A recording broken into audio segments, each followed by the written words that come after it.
in history, you'll see where wounded were taken to the hospital of either side anytime.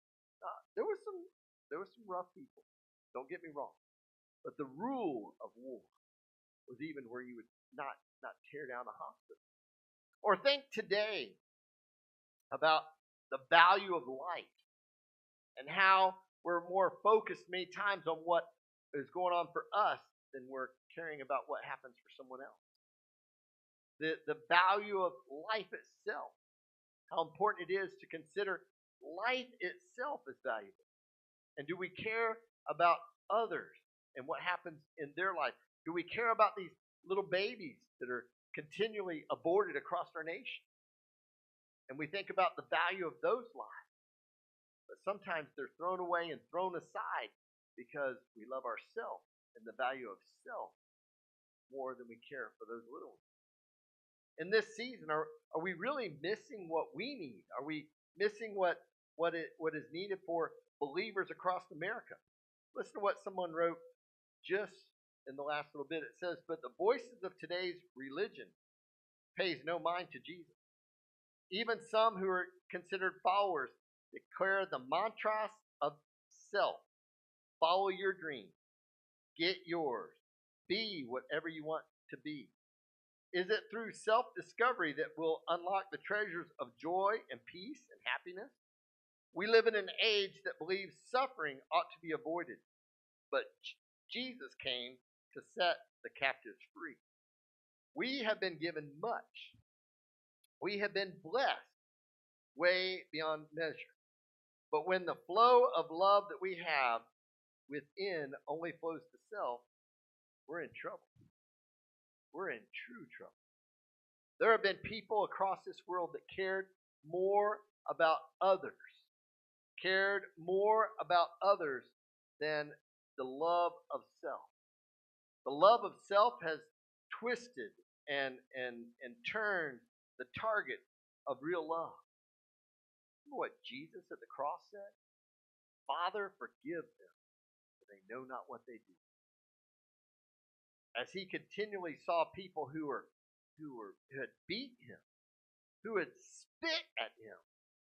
I mean, think about it tonight. How many of us would like somebody just to spit in your face? That'd be terrible. How many of you'd like somebody to stick one thorn in your finger, yet alone a crown of thorns in your head? How many would let somebody hold your arm right there and say, yeah, nail something in this arm. That's where I want you to hit. Get it right here where it really hurts. You wouldn't do that. How many of you would cross your legs so that someone could take a nail and pound it through both of your feet to hold you there so that you couldn't push up very well and gasp for air? Can you imagine? It's hard enough to have to itch your back when you got two hands trying to itch your back. Can you imagine trying to itch your back on the cross? It wouldn't be very easy. Can you imagine a bead of sweat coming down your forehead or a bead of blood going down your forehead and trying to just sit there and not being able to scratch, not being able to itch like what you like? Can you imagine what all he went through? And still he looked down and he said, Father, forgive them, for they know not what they do. See, too often in our world, we care about the love of ourselves. We care about what happens for us much more than we care for others. And like I said, it's nothing new. It just continues to get magnified. It's kind of like the old saying that if you don't display love and you pass it on to generations, people watch. They watch how we handle things and look at how we share things. Even these little ones. You ever notice how much they watch and watch the behaviors of us? What kind of example are we teaching and we sharing? Are we sharing the kind of love that God has given us in His Word that's so different from who we are? Or have we fallen into the trap where we are people who are lovers of ourselves more than lovers of God? Have we fallen into the trap where we're missing allowing that love to flow from us in such a way where it's shared to others? Don't you know the greatest language you can ever take to the mission field is the language of love? How many times have we sent a team to a place where not everybody's able to even speak the language, but they can share love? I can't tell you. I could tell you. I could tell you, but I couldn't tell you enough stories of all the different times we've gone on mission trip. And I have these guys come back and they come up to me and they like the person next to them. They kind of just pump the chest, point at them. It's a good person. Well, that's easy to figure that out. I mean, you don't have to speak Spanish or English to understand. I mean, pretty easy language. Or to watch a young person give a cookie or a part of a cookie to someone else and sacrifice. You don't have to speak to be able to do that. God gave us so much. But know this, difficult seasons will come in the last days.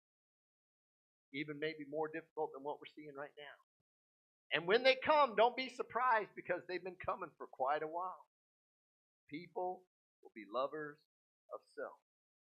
Tonight I'd ask you just to think about that just a little bit. Consider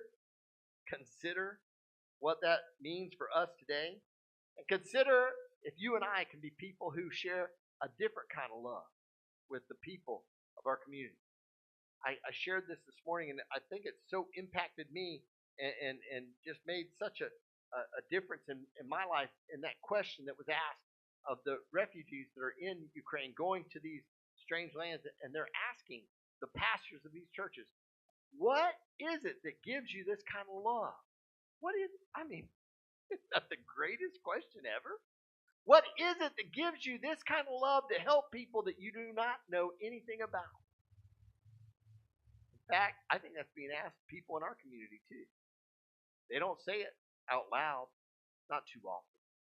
But what is it that makes you a church on this corner of Columbia and Bennett that gives you enough love to share to this community? What is it? Is it something different? Because as we read just a minute ago, there's a lot of people who hide under the guise of religion, but it's really about a relationship with Christ. A relationship that flows, a relationship that gives and shares with others.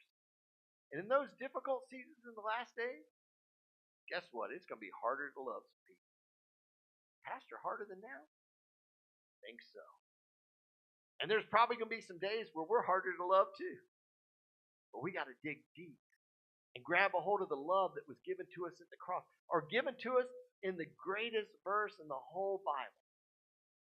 For God so loved the world that he gave his one and only begotten Son, that whosoever, the smelly ones, the mean ones, the rotten ones, the downright no good ones, would believe in him, but not perish. They could have everlasting life. You know, we got something great to share as a people. We got something powerful to give to people all over the world. And those difficult seasons, my friends, they're here. They're here. We have a chance to share something so much greater. Let's not give up on it. Let's pray. Lord, we love you, and we praise you, and we thank you for all you've given us. Lord, you've blessed us way more than what we deserve. And Lord, tonight, in difficult seasons, and if this is the last day, Lord, help us be people who are not just lovers of ourselves. Help us to think of others more than we think of ourselves. Lord, help us to not miss out on a tremendous opportunity to share a testimony of the love that you've given us. Lord, as long as we live, help us to testify of the love that Christ gave us at the cross and beyond. Lord, you blessed us way more than what we deserve. Lord, forgive us. Forgive us when our testimony is not what it needs to be. Forgive us when we're lovers of ourselves more than what we should. Lord, help us in these difficult seasons, in these last days. Lord, help us to share all we can. Lord, help us to share the testimony you've given us. Greater as no man but this, that they would lay down their life for their friends. Lord, help us to have a love that flows, that's not targeted on ourselves, but focused on you and shared with us. I love you. I give you all the glory in Jesus. Thank you for being here tonight. I encourage you to charge on, continue to share the love of Christ, and don't give up. Even though times are tough, we have a much more powerful God.